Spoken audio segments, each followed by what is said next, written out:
Hey guys, Deadly Snakefog here. Ever since my death, I've become quite entrenched with the study of Bosnia and Herzegovina. So I'm going to read this case study by the Centre for Developing Area Studies, McGill University and the World Bank. This was written in 2009. Okay, background. The 1980s were marked by deep political and economic crisis in the former state of Yugoslavia. At the turn of the decade, new parties appeared on the country political scene, including the political area of Bosnia and Herzegovina, then the Socialist Republic of Bosnia and Herzegovina, and one of the six republics comprising Yugoslavia. Parties that swept 1991 elections democratic and largely with an ethnic prefix were expected to replace the communist one-party regime with a pluralistic democracy political scene. Hopes were also higher when it came to bringing order into the severely shaken economy. This seemingly positive change ended up being a fatal one. The new political elite soon started inciting ethnic tensions and renewing nationalist ideologies. At the same time, inherited economic decentralization fed corruption and crime that thrived intact as a consequence of weak state control. This political and economic chaos culminated in a series of wars, the one in Bosnia starting with the proclamation of independence from Yugoslavia in April 1992 and being the most brutal one. Our most recent research points to approximately 113,000 fatalities, 40% of which were civilians. The war ended with an internationally mediated Dayton peace agreement. Two main goals of Dayton were to end the war and rebuild a viable Bosnia. Dayton set up a complex power-sharing system that determined the way the reconstruction strategy was to be implemented, and is directly characterized as peace process itself. Sorry, the peace process itself. I misspoke there. Internally led. Fiscal and monetary political agreements agreed on the Dayton have paved way for macroeconomic stabilization. While the war itself ended in late 1995, this study will show that it perhaps continued in a subdued and covert form to this very date, as contemporary conflict theory instructs. Contemporary conflicts do not allow for clear-cut analyses that include start and end dates. They usually represent a section, although highly relevant, of a wider social process. Right, 1. Power sharing in post-conflict BIH. 1.1 Post-conflict power sharing trends and instruments. 1.1.1 The role of international factors in peace building. Right. Strategies to assist post-conflict countries to recover from new wars mostly focus on introducing an externally controlled set of governance principles that aim to ensure sustainability, peace and stability. The concept of the so-called liberal peace represents a set of ideological and practical concepts, namely those of democracy and market sovereignty on the one hand and conflict resolution on the other. It sets out to combat security threats and challenges while simultaneously addressing underdevelopment and poverty as a breeding group of insecurity and criminalization. Bosnia's peace model is characteristic of an orthodox peace strategy that the applied method being top-down and some bottom-up peace building with a strong international presence in both governance and implementation. Actors of the orthodox model are state officials, international organisations, international finance institutions and NGOs that jointly work as institutional and constitutional building, converting political, economic development and social issues.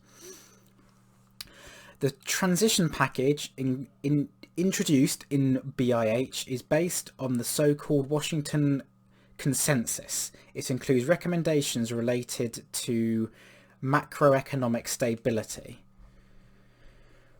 Privatization of the business sector, regularity, reform and economic development. Policies in these areas have formed the backbone of the BHI country assistance strategies that have been implemented by the World Bank, European Union, United States Agency for Development and other international organisations and agencies, in cooperation to a smaller extent with domestic authorities. Given the ambitiousness of plans and the chaotic state of affairs on the ground, it is natural that peace building of such a kind envisaged strong involvement and even a leading role of international actors, domestic authorities themselves being new and faced with abundant political issues, were not, especially in the very beginning, capable of any reform independency. The IC also financially supported all these efforts, which gave it leverage over governmental institutions and principles and policies introduced and institutional backing. Such as approach, although it yielded plentiful results, contained one major flaw: imposition of democratic principles in a post-conflict environment in which international stakeholders hold real power and domestic institutions are considered responsible for development, become a major controversy of the peace model. The role of internationally led office of the High Representative has been the most controversial one. While in the beginning the existence of this institution was needed to ensure that IC's recommendations on how to lead the new complex country were being implemented, it has transformed into a stumbling block of proper democratization.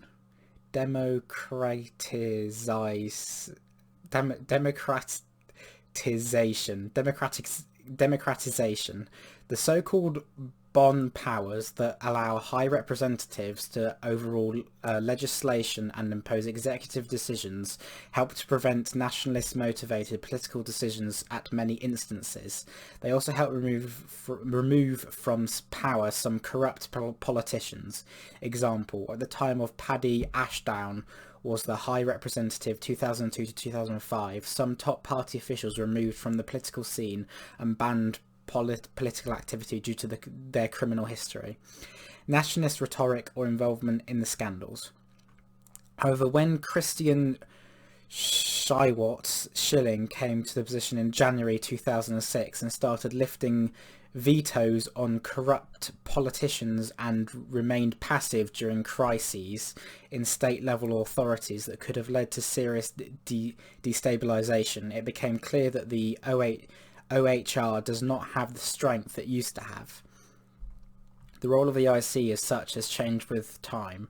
Currently its focus is on trying to integrate the country into regional trends and ensure its ascension into the European Union. At the same time, certain analytics go as far as to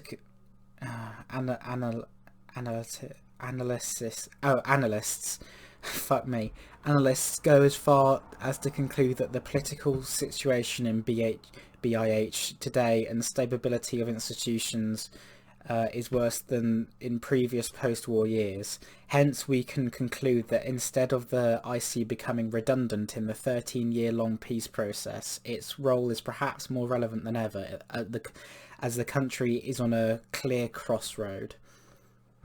One road is leading towards stagnation, isolation and destabilisation, the other to a safe haven of the EU. 1.1.2 Domestic political structures and their impact on peace building. Political parties in Bosnia and Herzegovina are demonstrating surprising resilience to externality.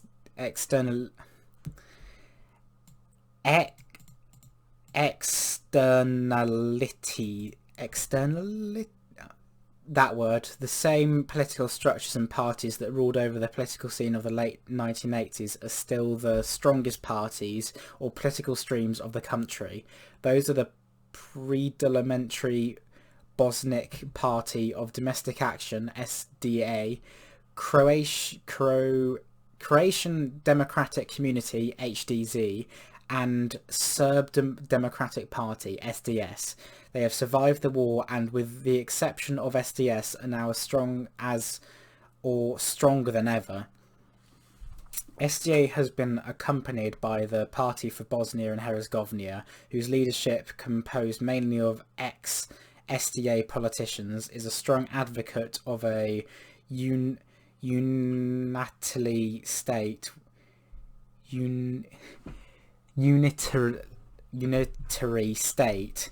with consistent invocations of the past and suffering of the Bosniak people.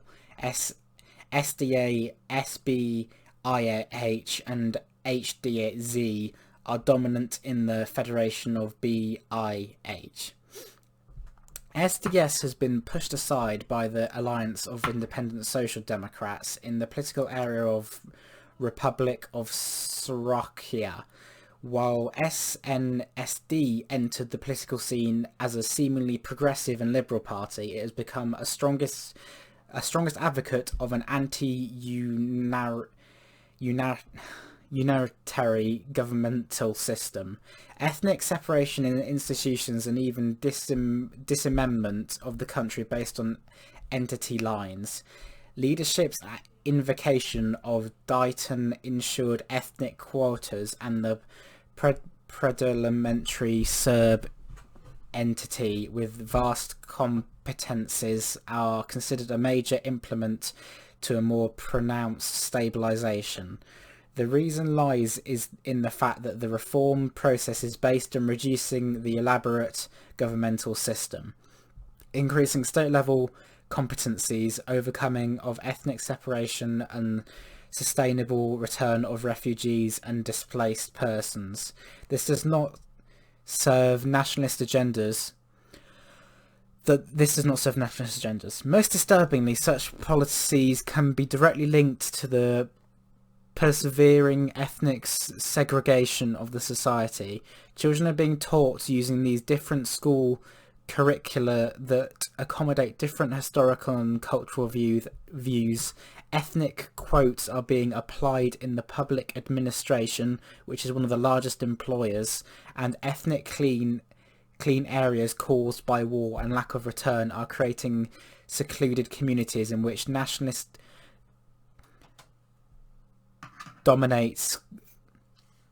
By war and lack of return are creating secluded communities in which nationalism dominates.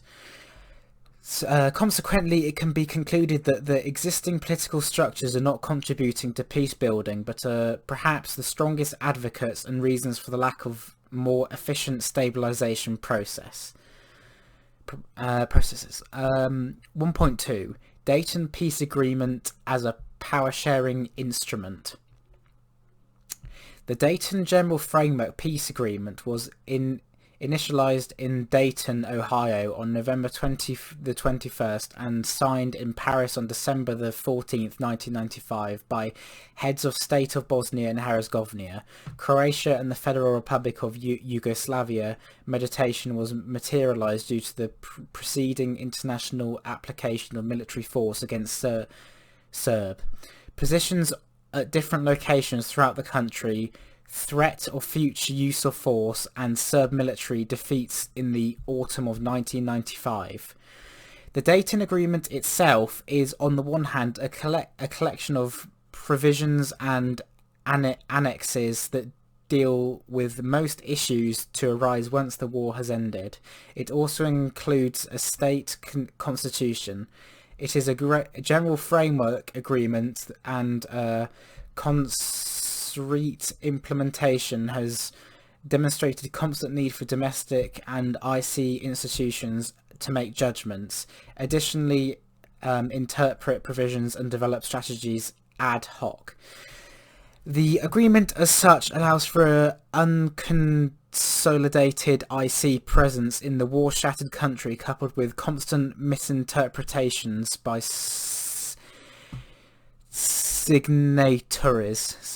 signatories. 11 annexes to the agreement deal with military and civilian aspects of implementation. All aspects were to be ensured by IC implementers.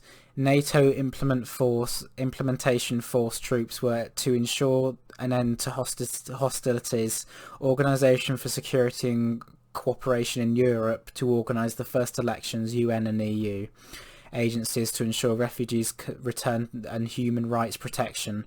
European Bank for Reconstruction and Development and War Bank to receive public corporations. UN to lead an international police task force, and the Office of the High Representative, a new institution, to be in charge of the overall civilian implementation. These agencies were originally supposed to oversee the transition of power to Bosnian authorities for a year, then extended their mandate for 2 additional consolidation period years, and in 1997 extended it indefinitely.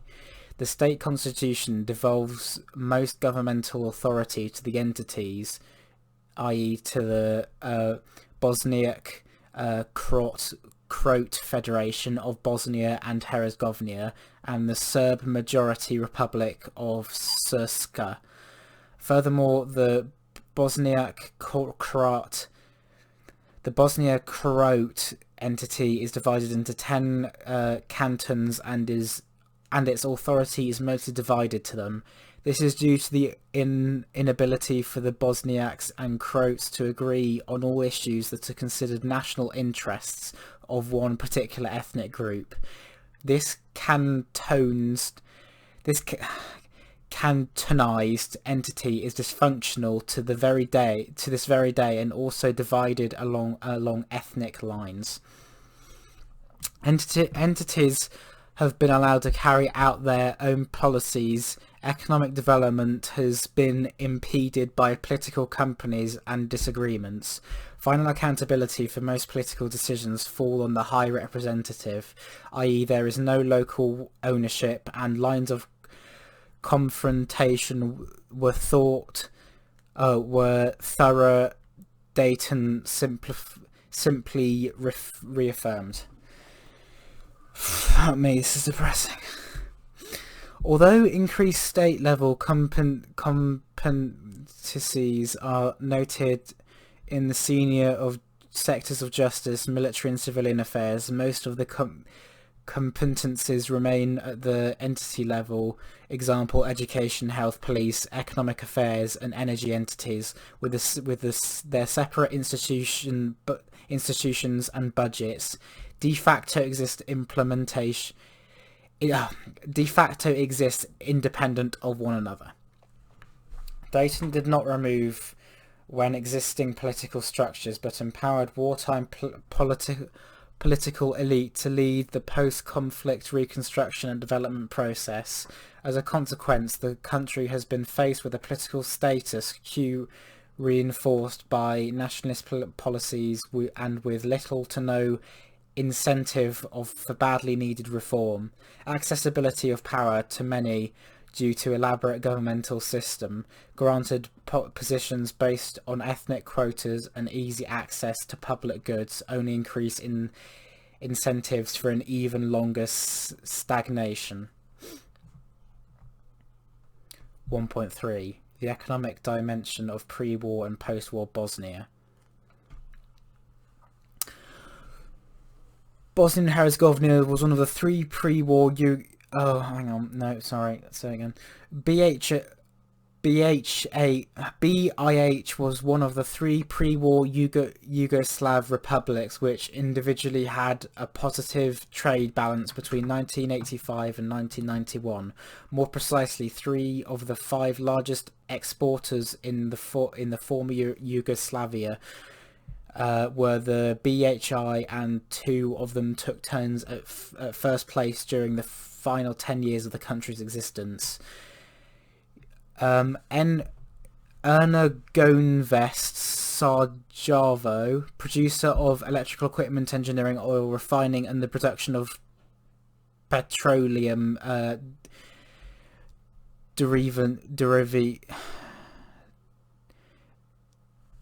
dairy events, yeah, that word, metallurgy, clay and aluminium. Oh, sorry, aluminium, because we say that aluminum in the US, but we say aluminium in Britain. And Unis Sargevio, the auto industry, metallurgy, military industry. During the 1980s, the latest car factory in the Balkans was located in the Sarajevo. In 1990, annual production was 32,000 Golf cars. As a result of a joint venture by Volkswagen and Unit TAS, the Sarajevo car factory, the company with the greatest number of employees is the former Yugoslavia, was also the BHI SIPAD of Sarajevo, which was a wood processing and manufacturing cluster with some 80,000 employees throughout Yugoslavia. Between 1970 and 1991, the contribution to gross domestic product in BHI of manufacturing, particularly metalworking, the car industry, electricity, wood processing, and chemicals, increased markedly. The military industry was a significant source of pre-war income, but did not appear in the official statistics of the former Yugoslavia. The increased role of middle and higher value-added products in GPD led to significant economic progress and an increase in the standard of living in BHI between 1970 and 1991.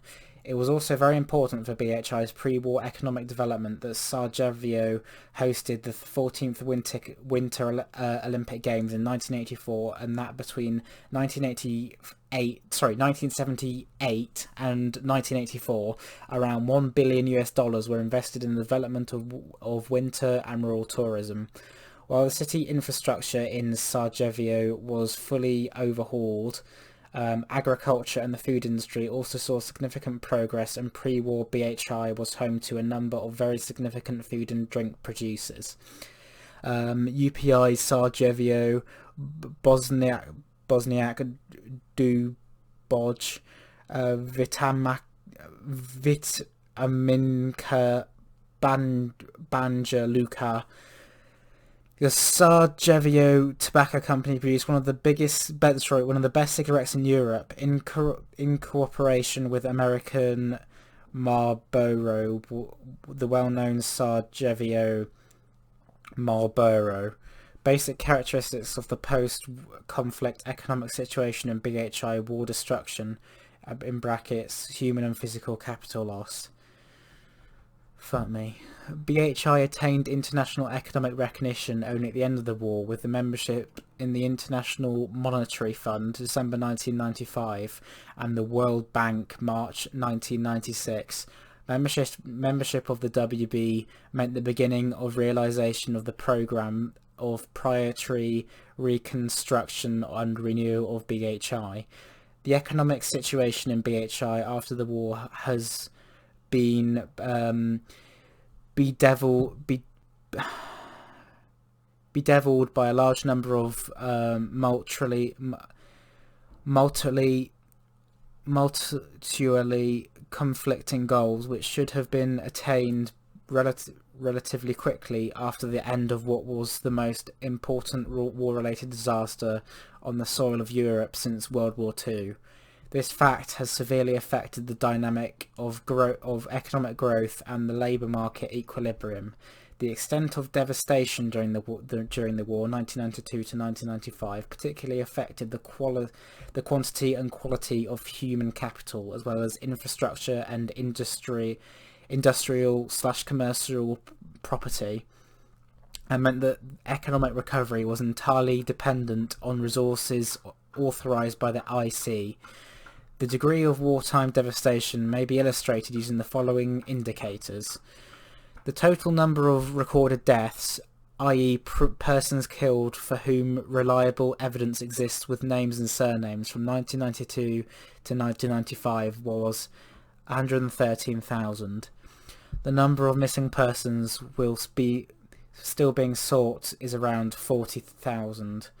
The number of persons who fled abroad because of the war and have not returned to BIH is around 450,000.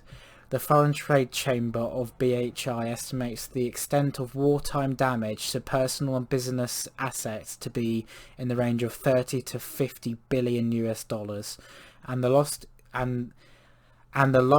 GDP in the 4-year period is about 40 billion US dollars. Pre-war GDP of BHI was some 10.3 billion US dollars in 1991, USD terms. The GDP of BHI was greatly reduced by extensive war-related destruction. At the end of the war in 1995, the IMF and the World Bank estimated BHI's GDP to be some $1.2 billion at current prices. Particularly important for analysis of the impact of the war on the economic is the drop in population from 4.45 million in 1991, according to the 1991 census, to 3.35 million in 1995, according to the estimates of demographic experts. Between 1996 and 2008, the population rose to 3.85 million. Donor assistance and post-war economic recovery between 1996 and 2000 financial resources were largely channeled into the reconstruction of housing, infrastructure and public services. Resources available for business sector development were much more modest and limited in scope. Table 1. I don't know if you can see this table. Table 1. Distribution of donor assistance to BHI coordinated by the World Bank.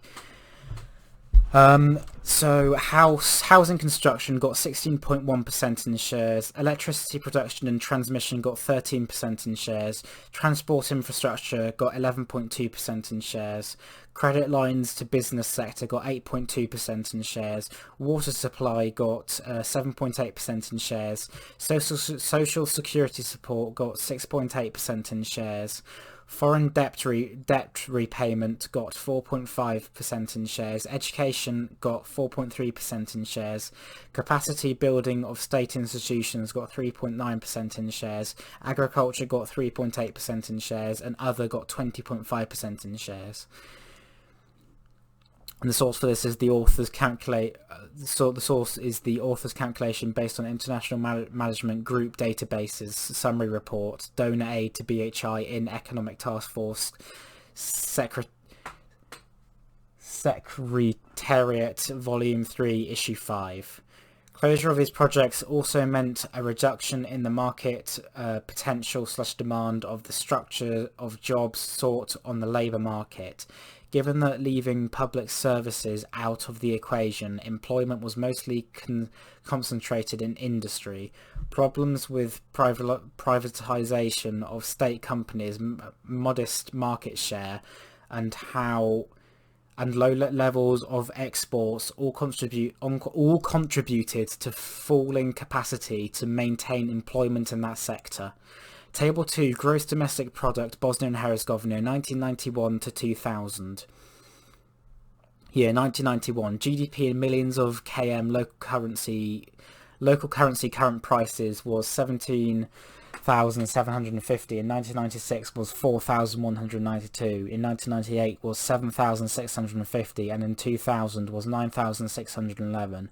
And the GDP in millions of US dollars at current prices in 1991 was 10,250, in 1996 was 2,786, in 1998 was 4,343, and in 2000 was 4,536.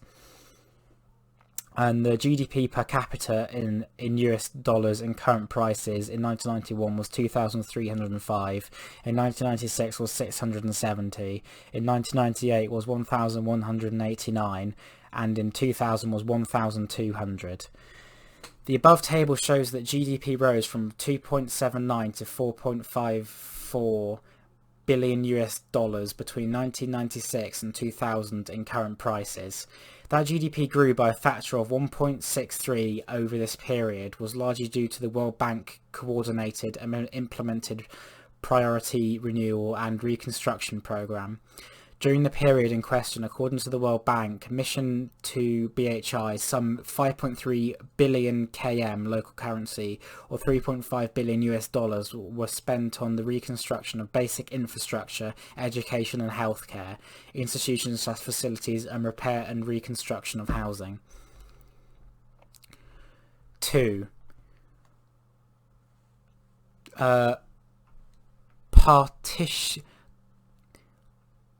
Participatory governance and service delivery.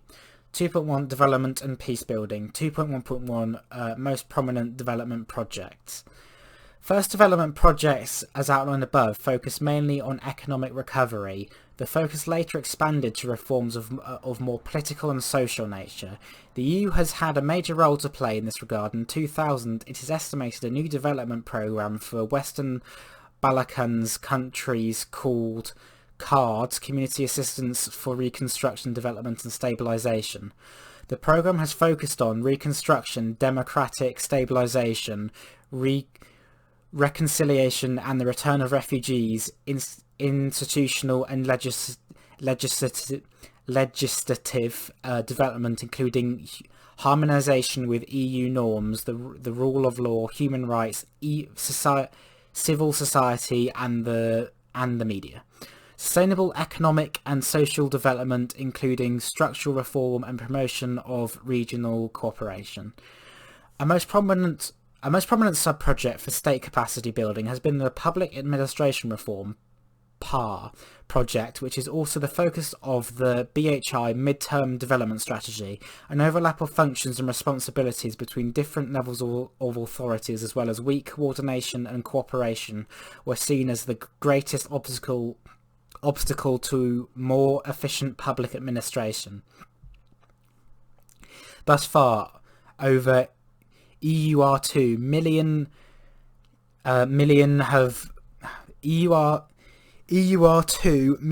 have been mobilised for capacity building activities. Total CARDS funding in the 2001 to 2006 period for administrative capacity building and PAR follow-up totals EUR 40 million. The second largest donor is the US government. USAID projects have greatly contributed to reconstruction and development.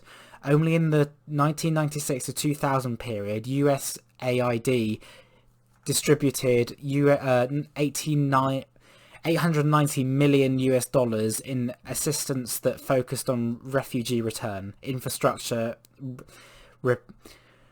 reparations and private sector support, banking sector and small medium-sized enterprises development. Current USAID projects cover multiple development fields and have shifted their focus from post-conflict assistance to transformational development.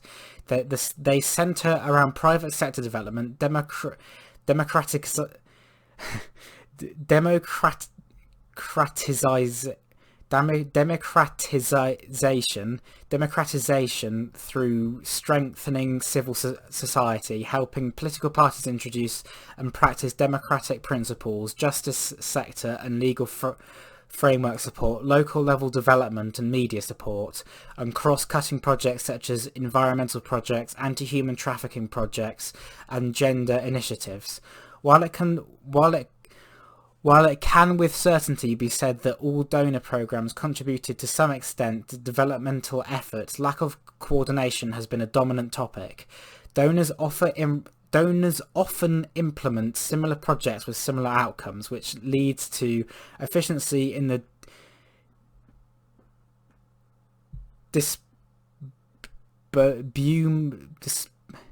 disbursement of funds. Disbursement of funds, sorry. That is why today, for example, there are local administration development projects by USAID and the Organisation for Security and Cooperation in Europe, OSCE, that are noticeably similar and implemented in the same multiplicities. A significant recent addition to external funding is the introduction of the Instrument for Pre-Accession Assistance, our IPA, funds by the EU. IPA supersedes previous pre-accession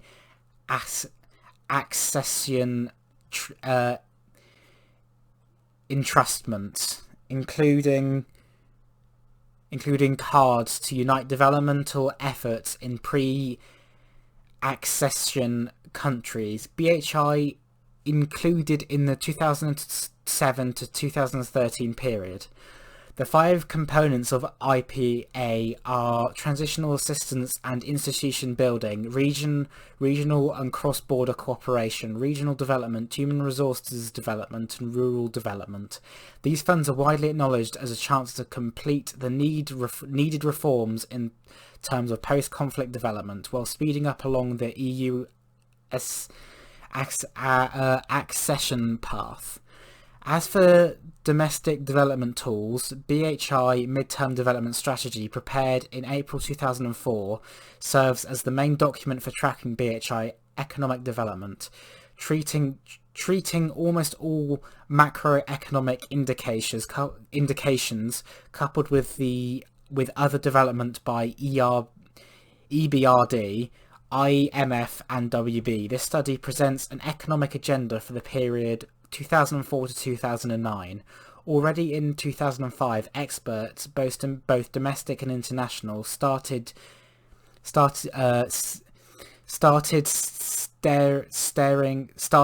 concern that the document has failed in fulfilling its function, serving as a starting point for the creation and implementation of the national economic agenda, and not just a reform measure tool.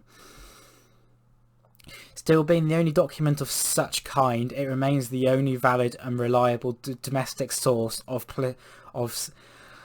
statistical data and action recommendations. Strategy's public administration reform priorities were to conduct a functional review of all level of government and to reinforce administrative capacity of BHI for European integrations.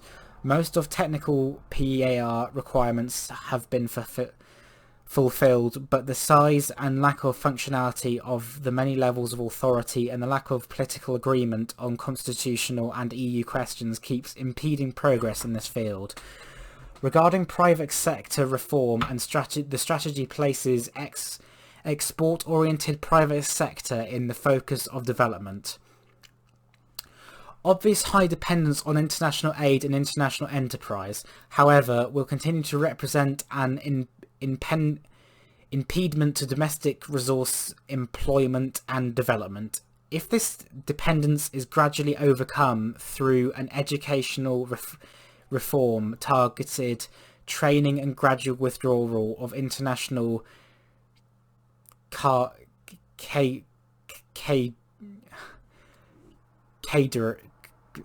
that word there, and if appropriate state and business mechanisms are developed, these numerous reforms will not remain only elaborated as concepts but also properly implemented. Right, 2.1.2 EU Accession Process as a Peace Building Tool. Given the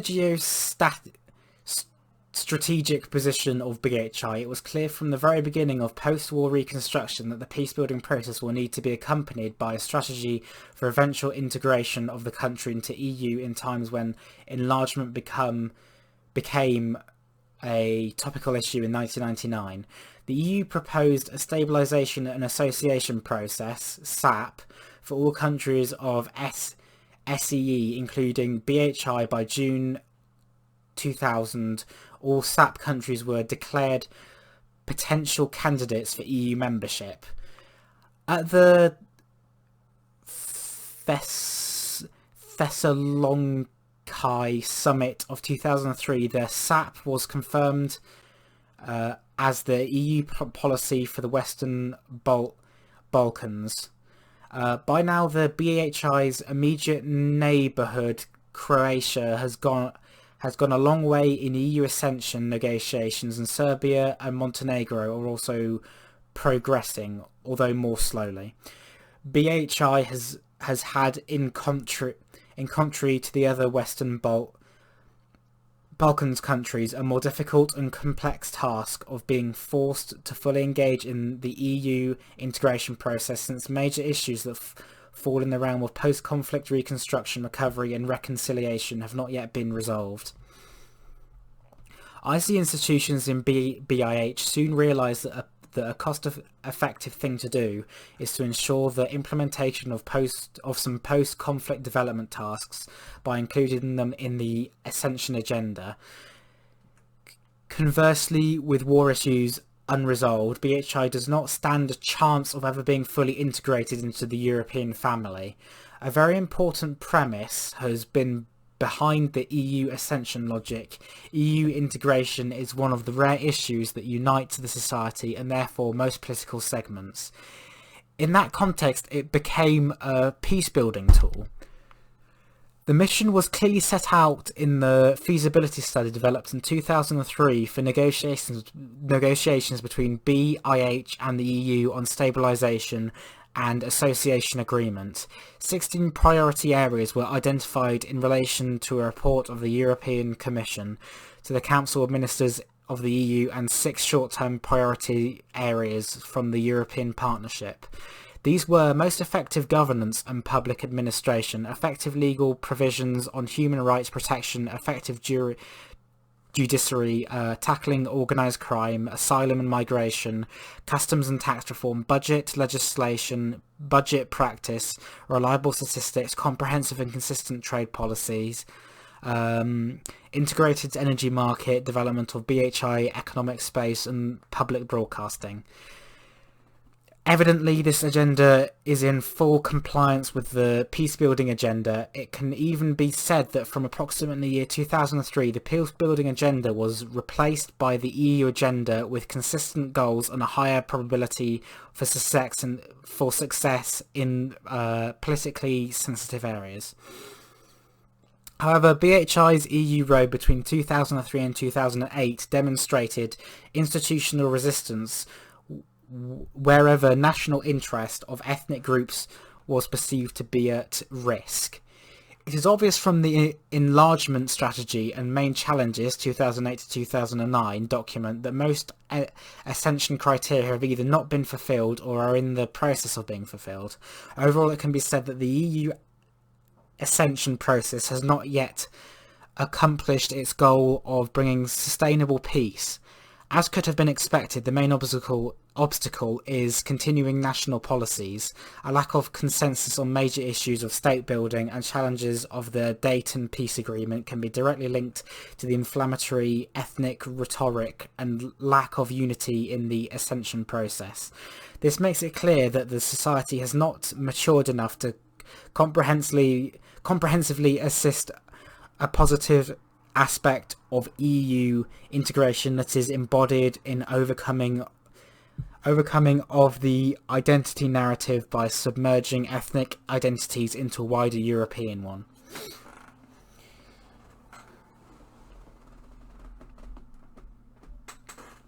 (2.1.3) Impact of the External Reconstruction and Development Strategy. There has been a shift in donor focus throughout the years, and in relation to the development of the situation on the ground, the country was exposed to reconstruction aid, macroeconomic stabilisation, and first attempts at political system reform. The second phase, which roughly stated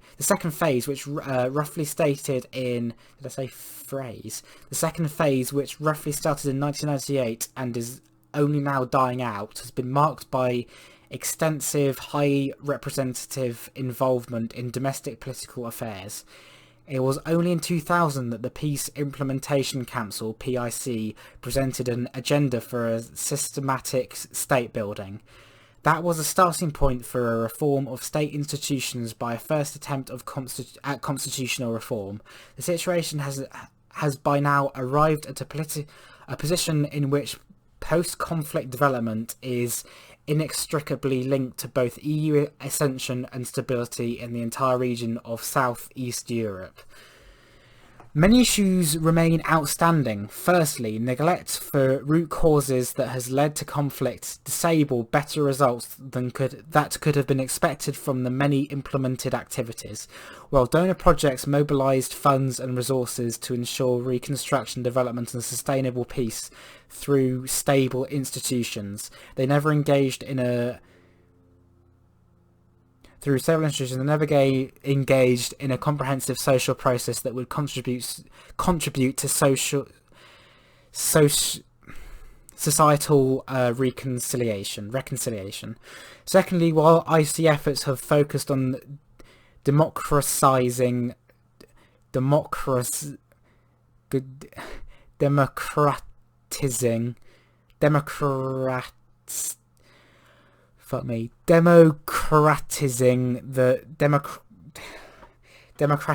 the state through efficient authorities, both executive and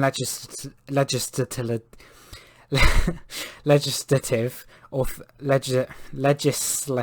authority was, especially in the beginning, taken away from democratically elected representatives and transformed into the hands of unelected international officials. At the same time, global trends demanded of the country adherence to specific economic structures and regulations in order to re-enter the market. Both the IC domestic institutions were faced with a peculiar situation. The IC was in a position where it could not have relied on domestic authorities to accomplish development autonomously, and the domestic authorities found themselves in a situation where their obligations were being fulfilled by an external factor. Additionally, there were de facto no institutions that would have been able to implement reforms without the vast international presence. The fact that most donor programs have not been implemented. Hey guys, so as it turns out,